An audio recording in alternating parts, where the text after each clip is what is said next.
Police స్టేషన్లో మాకు ఒక అన్ఫార్చునేట్ ఇన్సిడెంట్ అవ్వడం జరిగింది. 10వ నెలలో మేము కండక్ట్ చేసిన స్పెషల్ డ్రైవ్ ఏదైతే అనాథరైజ్డ్గా బాణాసంచా స్టోరేజ్ యూనిట్స్ ఎవరు నడుపుకుంటున్నారో, ఎవరెవరి దగ్గర అయితే అనాథరైజ్డ్గా బాణాసంచా నిల్వ చేసి ఉంచారో వాళ్ళని అందరినీ కూడా చెక్ చేసి వాళ్ళ దగ్గర అనాథరైజ్డ్గా స్టోర్ చేసిన బాణాసంచాన్ని సీజ్ చేయడం జరిగింది.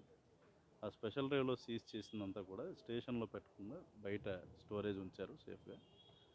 అయితే కోర్టులో దానికి సంబంధిత ప్రొసీజర్ ప్రకారం పేపర్స్ ఫైల్ చేసి దాని నుండి కోర్టు వారు ఇచ్చిన ఉత్తర్వుల మేరకు ఈరోజు ఈ బాణాసంచాన్ని డిస్పోజ్ చేయడానికి బయటకు తీసిన క్రమంలో ఈ అన్ఫార్చునేట్గా ఈ బ్లాస్ట్ అనేది జరగడం జరిగింది.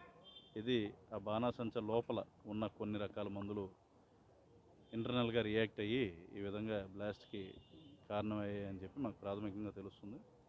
ఈ బ్లాస్ట్లో మా వాళ్ళు దాదాపు 6 వరకు ఇంజురీస్ అవ్వడం జరిగింది. వీళ్ళ 3కి తీవ్రమైన గాయాలు, 3కి సాధారణ గాయాలు అయ్యాయి. సాధారణ గాయాలు అయిన వారందరూ కూడా చల్లపల్లి హాస్పిటల్లో చికిత్స పొందుతున్నారు.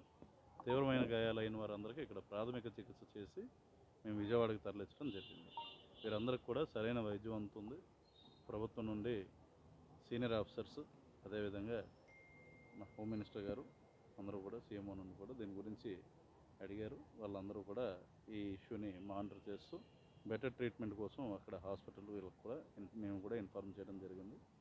ఇది మేమంతా కలిసి ప్రస్తుత ఫోకస్ వాళ్ళకి బెటర్ ట్రీట్మెంట్ మీద ఫోకస్ చేస్తున్నాం.